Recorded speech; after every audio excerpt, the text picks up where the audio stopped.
ఆనాడు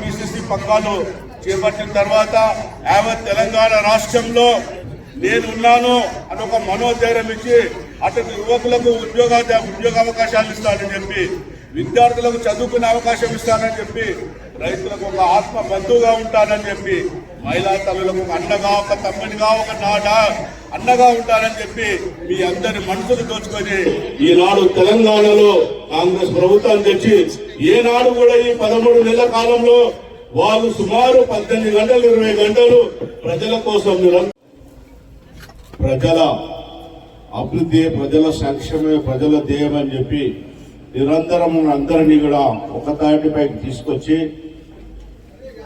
శంకర్ గారు ఆనాడు కాంగ్రెస్ పార్టీలో పిసిసి అధ్యక్షుల వారు కానీ ఏఐసిసి వారు ఇచ్చిన ఏ పిలుపు కూడా నేనున్నాను అంటని చెప్పి రంగారెడ్డి జిల్లాలో తన ఉనికిని తను కాపాడుకుంటూ ఈ ప్రాంతంలో కార్యకర్తల మనోధైర్యం ఇచ్చి ఆత్మస్థైర్యం ఇచ్చి మీ అందరి మధ్యలో నిలదొక్కున్న ఏకైక నాయకుడు శంకర్ గారు గారికి హృదయపూర్వక నమస్కారం తెలియజేస్తూ, పెద్దలు గౌరవనీయులు వారు చదువుకున్న రోజుల నుంచి ఎన్ఎస్ఐ విద్యార్థిగా ఉండి రాజకీయాలలో సుదీర్ఘంగా మచ్చలేని నాయకుడిగా ఎక్కడ కూడా ఏ విధి విధానాలకు లొంగకుండా నిశ్శబ్దంతో కాంగ్రెస్ పార్టీకి అంకణబద్ధులుగా ఉండి కాంగ్రెస్ పార్టీ అంచెలంచెలుగా ఈనాడు రాష్ట్ర పిసిసి అధ్యక్షులుగా గౌరవనీయులు మహేష్ కుమార్ గౌడ్ గారు మన మధ్యలోకి రావడం, ఇవాళ యావత్ తెలంగాణ రాష్ట్రం అంతటా కూడా రేపు జరగబోయే లోకల్ బాడీ ఎలక్షన్ లో అందరూ మహేష్ అన్న వైపు చూస్తున్నారు. ఎందుకనంటే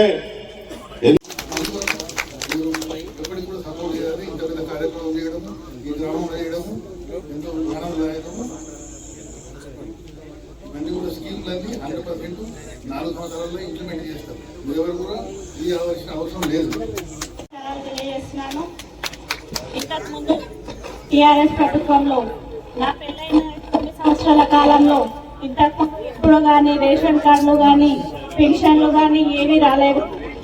ఈసారి ఈ వచ్చిన సంవత్సర కాలంలో కాంగ్రెస్ ప్రభుత్వం చాలా ముందడుగేసి మన కోసం చాలా కష్టపడి పైన ప్రభుత్వంతో మాట్లాడి రైతు బంధు, ఇందిరమ్మ ఇల్లు, రైతు భరోసా, వివిధ రకాల పథకాలను చేపట్టి మన ముందుకు తీసుకొచ్చింది.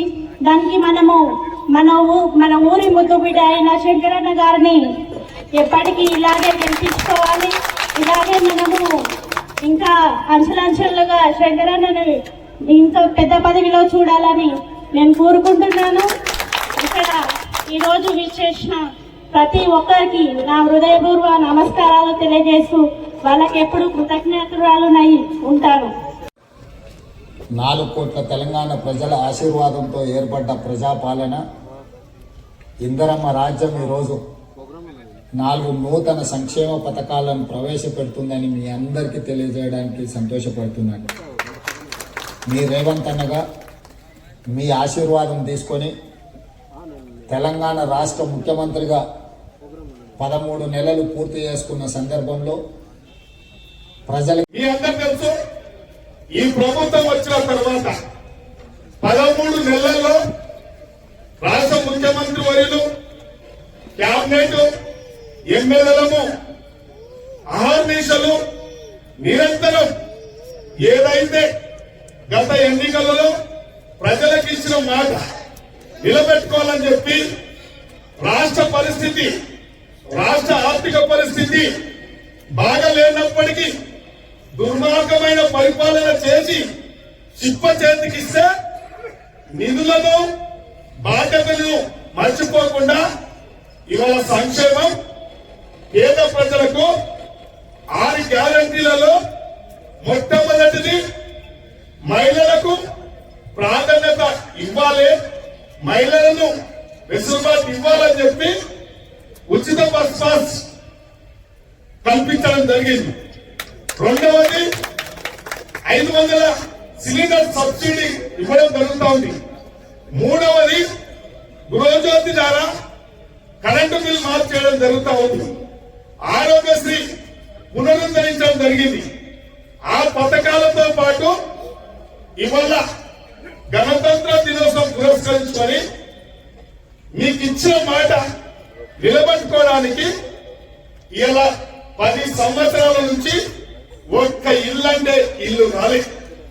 ఇవాళ చాలా సంతోషంగా ఉంది. మొన్న నేను వచ్చినప్పుడు మన గ్రామానికి 20-30 ఇళ్ళు చాలు అన్నా అని చెప్పి గ్రామ పెద్దలు చెప్తుంది. కానీ ఇలా 130-140 ఇళ్ళు అంటే ఇది నాకు ఆశ్చర్యం వేస్తా ఉంది. కాబట్టి మీరు ఒక్కసారి అర్థం చేసుకోవాలి. నేను సర్పంచ్ గా ఉన్నప్పుడు, మండల ప్రెసిడెంట్ గా ఉన్నప్పుడే ఈ గ్రామానికి ఇల్లు వచ్చినాయి. మళ్ళా ఇప్పుడే ఇల్లు వచ్చినాయి. కాబట్టి ఒక్కసారి మీరు ఆలోచన చేసుకోవాలి. ఇవాళ రేషన్ కార్డులు ఆ రోజు నేను వచ్చినప్పుడు 23-24 అంటే చనిపోతాయంటే చనిపోతాయి అన్నారు. కానీ ఇలా రేషన్ కార్డు కూడా 130 దాకా ఇస్తున్నారంటే ఇది ఆశ్చర్యం వేస్తా ఉంది. నాకే భయం వేస్తా ఉంది. మరి మిగతా ఊళ్ళో ఏం చెప్పాలనేది కూడా ఆశ్చర్యం వేస్తా ఉంది. కాబట్టి మీరందరూ అర్థం చేసుకోండి. కాంగ్రెస్ పార్టీ పేదల పార్టీ, కాంగ్రెస్ పార్టీ హరిజన గిరిజన బడుగు బలైన వర్గాల మైనార్టీల ప్రభుత్వం. కాబట్టి మీ అందరికీ అడుగుతే అన్నం పెట్టే పార్టీ కాంగ్రెస్ పార్టీ. కాబట్టి మీ దీవెన వల్ల, మీ ఆశీర్వాదం వల్ల ఇలా కాంగ్రెస్ పార్టీని తెచ్చుకున్నందుకే ఈ పథకాలకు ధైర్యంగా గ్రామ సభలు పెట్టి అధికారులను ఇంటి వద్దకే పంపి ఇవాళ అర్హత కలిగిన ప్రతి లబ్ధిదారునికి ఇండ్లు ఇవ్వాలి, పెన్షన్లు ఇవ్వాలి, రైతు భరోసా ఇవ్వాలి, ఇందిరమ్మ ఆత్మ భరోసా కల్పించాలని చెప్తే ఇలా ఎప్పుడైనా ఇటువంటి గ్రామ సభ 10 ఏళ్లలో ఎప్పుడైనా చూసిరా? ఎప్పుడైనా చూసిరాక 10 ఏళ్లలో చూసిరా? చెప్తలేరు, మీరేం చెప్తలేరు. అంటే ధైర్యంగా అధికారులు, ప్రజాప్రతినిధులు, స్వయాన పిసిసి అధ్యక్షులు, ముఖ్యమంత్రి తర్వాత ముఖ్యమంత్రి పిసిసి అధ్యక్షులు ఇవాళ ధైర్యంగా నేను కూడా మీ బిడ్డను, మీ ఒడిలో పెంచుకున్న బిడ్డను ఆ రోజు ఎన్నికలలో కూడా మాటించిన మీ బిడ్డగా ఎమ్మెల్యేగా గెలుస్తాం. కాంగ్రెస్ పార్టీ అధికారంలోకి వస్తుంది. మీ సమస్యలను ఇతర గ్రామాల కంటే ఎక్కువ సమస్యలు మన గ్రామానికి తీర్చిదిద్దుతామని చెప్పి మాట ఇచ్చినాం. కాబట్టి మాట నిలబెట్టుకోవడానికే మళ్ళొక్కసారి మీ ముందుకు వచ్చినాం. ధైర్యంగా మాట్లాడుతూ ఉన్నాం. కాబట్టి ఈ ధైర్యంగా మాట్లాడే అవకాశం మీ వల్లనే వచ్చింది, మీ ఆశీర్వాదం వల్లనే వచ్చింది. కాబట్టి మీరెప్పుడు కానీ మేము ఇలా రాజశేఖర రెడ్డి మాట ఇచ్చిందంటే మనము తిప్పలేదు. ఏ పథకాలైనా ఇలా రాజశేఖర రెడ్డి కాంగ్రెస్ పార్టీ ఉన్నప్పుడు ఏ విధంగా అయితే పథకాలు వచ్చినాయో మరొక్క రాజశేఖర రెడ్డి ఈ రాష్ట్రంలో రేవంత్ రెడ్డి రూపంలో వచ్చింది. కాబట్టి ఈ సమస్యలన్నింటినీ ఇవాళ ఇంతతో సరిపోవు. ఇంకా సమస్యలు వింతల వారిగా మీరందరూ విన్నారు. రాష్ట్ర ముఖ్యమంత్రి గారి యొక్క సందేశం 4 కోట్ల ప్రజల యొక్క జీవితాలు దశ దిశ, వారి కుటుంబాలు సంతోషంగా ఉన్ననాడే మేము సంతోషంగా ఉంటామనేదైతే ఇలా మీ అందరికీ వారి సందేశం ఇచ్చిందా, మేము ఆ దిశగా మన నియోజకవర్గానికి కావలసిన సంక్షేమాన్ని, అభివృద్ధిని తప్పకుండా సాధించి పెట్టే బాధ్యతగా మీ ముందుకు నేను వస్తున్నా. కాబట్టి మీ అందరికి తెలిసి ఎలా పని చేస్తే కూలి తప్పకుండా పడుతుంది. ఇలా కాంగ్రెస్ కార్యకర్తలు కూడా తర్వాత ప్రజలకు ఇచ్చిన మాట నిలబెట్టుకోవాలి. తూచ తప్పకుండా సంక్షేమం, అభివృద్ధి సాధించి పెట్టాలి అని చెప్పి ఒక దృక్పథంతో ఈ రాష్ట్ర ముఖ్యమంత్రి వర్యులు పిసి కుటుంబ పాలన, ఒక నియంత్రిత ప్రభుత్వాన్ని, ఒక గడియల పాలనకు స్వస్తి పలికి ఒక ప్రజాపాలన సాగాలి. ప్రతి మండలంలో ఒక గ్రామాన్ని ఎన్నుకోవడం జరిగింది. మరి ఈ నందిగామ గ్రామ మండలంలో అప్పారెడ్డిగూడ గ్రామాన్ని ఎంచుకున్నందుకు మరి రాష్ట్ర ముఖ్యమంత్రి వర్యులకు మహేష్ అన్న గారికి స్వాగతం సుస్వాగతం. మనందరూ తెలుసు, వారు కాంగ్రెస్ పార్టీ కష్టకాలంలో ఉన్నప్పుడు ప్రజల తరఫున వర్కింగ్ ప్రెసిడెంట్ గా ఎన్నో కార్యక్రమాలు ఎన్నో పోరాటాలు చేసింది. మే అందరికి అండగా ఉంటూ ఈ రాష్ట్ర ప్రజల యొక్క సమస్యలు పోవాలంటే కాంగ్రెస్ పార్టీ రావాలి, ఇందిరమ్మ రాజ్యం రావాలని చెప్పి వారు ఎల్లవేళలా ప్రయత్నం చేసి అందరిని సమన్వయపరిచి ఈ రాష్ట్రంలో ప్రభుత్వం ఏర్పాటు చేయడానికి వారు అత్యంత కృషి చేసింది. కాబట్టి వారు ప్రత్యేకంగా నియోజకవర్గం తరఫున ఈ అప్పారెడ్డిగూడ గ్రామ తరఫున వారికి ప్రత్యేకంగా ధన్యవాదాలు తెలియజేస్తా ఉన్నాం. అదేవిధంగా డిసిసి అధ్యక్షులు నరసింహారెడ్డి అన్న చాలా సౌమ్యుడు. ఏ కార్యక్రమాలు తీసుకున్నా మేము వారిద్దరం కలిసి కూడా ప్రతి కాంగ్రెస్ పార్టీ కార్యక్రమాలు విజయవంతం చేసేవాళ్ళం.